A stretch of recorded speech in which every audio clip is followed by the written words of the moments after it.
Salut les papas, salut les parents. On se retrouve aujourd'hui pour la troisième apparition d'Emeline. Emeline, elle nous avait fait une vidéo où elle nous expliquait qu'elle cherchait son papa. Elle avait apparu et elle avait fait les 24 heures de l'égalité parentale avec nous. Et aujourd'hui, elle nous livre un petit peu plus de son intimité et un peu plus de sa recherche. Au début de la vidéo, sa fille nous dit le mal-être de sa maman et l'envie de connaître son papy. À tous, partagez en masse pour que ce papa puisse savoir que son enfant la cherche.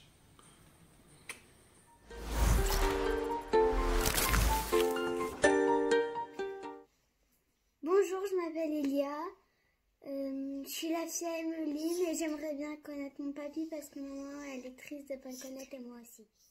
Bonjour tout le monde, donc voilà, je me présente, je m'appelle Emeline, je vais avoir 28 ans et je fais cette deuxième vidéo pour que mon papa comprenne le mal-être que j'ai eu depuis toute petite et crever cet abcès pour que voilà, tout le monde sache ce que ça peut faire l'absence d'un des deux parents.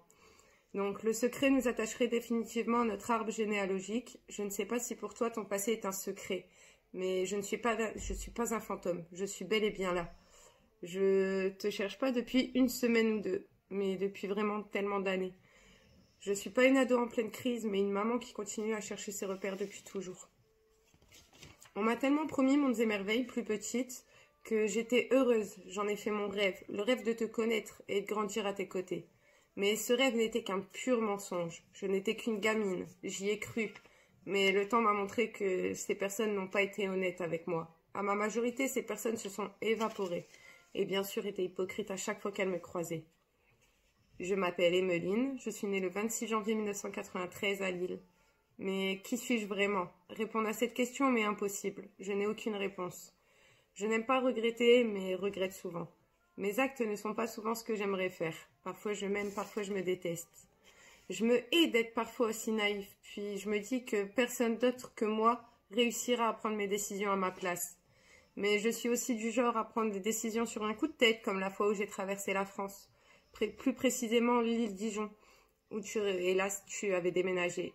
J'ai regretté d'être pas venue avant, en sachant que toutes mes recherches sont revenues à zéro. Je ne savais plus où tu étais en France et j'ai eu vraiment du mal à accepter de ne pas être venue avant. Mais malgré que ça faisait 2-3 ans que j'avais l'adresse, j'étais pas assez forte peut-être pour t'affronter, je ne sais pas. Depuis avril 2020, j'ai posté quelques recherches sur les réseaux sociaux. J'ai eu plus en plus d'informations sur toi, sur ton parcours. Oui, je parle de toi, toi qui es mon père. Tu t'appelles Denis, ton nom commence par un T. Tu es né le 17 janvier. Je ne donnerai pas plus d'informations sur le nom de famille et sur l'année de naissance, malgré que je les ai par respect. Je suis née 9 jours après ton anniversaire. Un enfant est le plus beau cadeau que tu aurais pu avoir. Mais tu as fui tes responsabilités.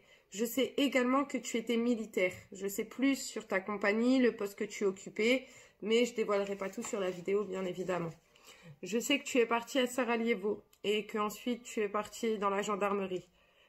Toutes les semaines, j'ai un peu plus d'informations sur toi et je remercie ces personnes qui me soutiennent, qui m'ont aidé dans mes recherches, qui m'ont aidé à avancer et voilà, surtout qui me soutiennent moralement parce que c'est très dur pour moi, c'est pas facile tous les jours d'avancer. Désolée de dire tout ça dans une vidéo, mais malgré mes recherches, mes démarches, je n'ai eu aucune réponse de toi. Je ne connais même plus le son de ta voix, j'étais trop petite. Mais papa, pourquoi? Pourquoi tu es parti? Pourquoi tu m'as laissé seule derrière toi? J'ai cette colère en moi qui ne cesse de s'accumuler. Je vais finir par exploser. Tu étais où quand j'ai fait mes premiers pas?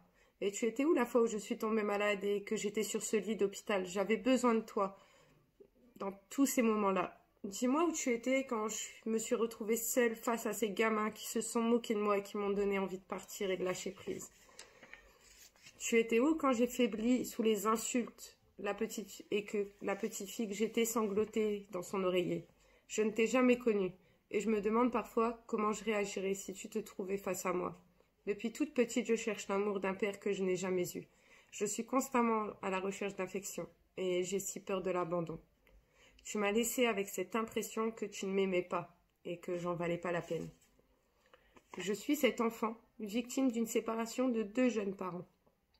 Je recherche juste à savoir pourquoi t'as pas voulu me voir grandir. Ma maman ne m'a rien caché sur toi. Elle a même été tapée chez ta mère, qui est donc ma grand-mère. Mais je t'ai jamais revu malgré tout, malgré que j'ai connu certaines personnes qui auraient pu faire les choses. J'ai tellement de choses à te dire. J'aurais voulu que tu m'accompagnes à l'école, comme presque chaque papa. J'aurais aimé partager des moments privilégiés à tes côtés. Avoir cette complicité que je vois chez les autres que moi je n'ai pas. J'aurais voulu quelqu'un pour me protéger, m'expliquer la vie et la complexité de ce monde. À la place, je me suis construite seule, sans repère masculin. J'ai cherché ton amour dans les bras des autres, dans les bras de mon grand-père. C'était réconfortant, mais c'était pas la même chose. C'était pas toi, papa. Je remercierai jamais mes grands-parents qui m'ont souvent parlé de toi, avec qui j'ai parlé des heures, je pouvais les écouter. Et je remercierai aussi jamais assez ma maman qui m'a rien caché et qui a fait tout pour m'aider dans les démarches. Ces 3 personnes-là ont été mes piliers pour que je puisse avancer et me construire surtout parce que ça a été dur. Mais j'ai dû apprendre à vivre avec un trou. J'ai couru après toi, après nos souvenirs qui se comptent sur les doigts d'une seule main malheureusement. Je n'ai jamais eu de nouvelles. Tu as vu sûrement ma première vidéo, du moins je l'espère, et que tu l'as regardée en entier. Mais malgré tout, j'ai pas eu de signe de vie. Cela doit être dur pour toi, autant que pour moi.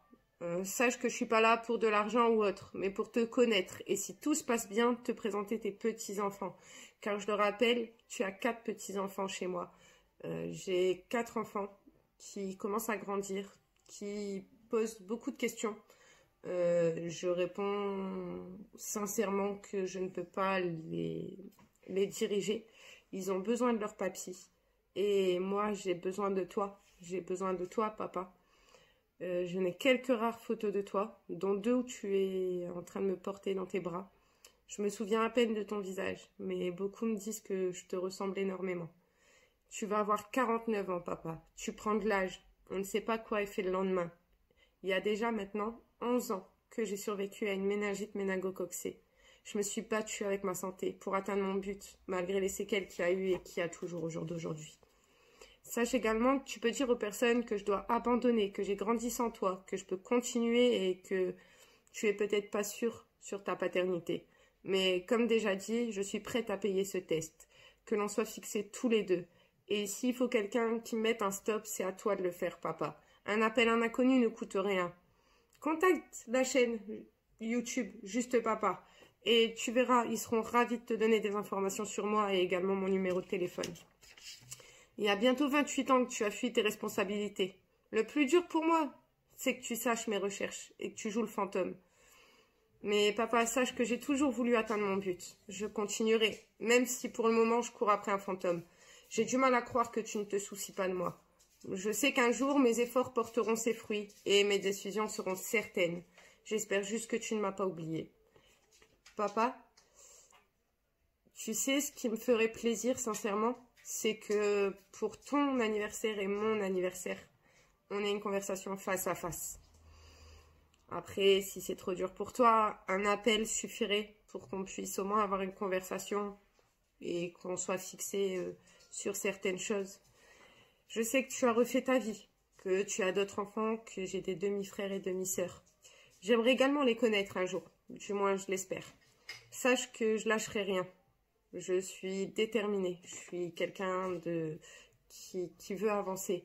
On ne rattrapera pas ce temps perdu. On va pas rattraper 28 ans. Ça va être immense. Mais sache que on va essayer de garder le temps qui nous reste pour au moins apprendre à se connaître. S'il te plaît, papa. Essaye de me contacter au plus vite. Et j'espère qu'un jour on se verra. Bisous!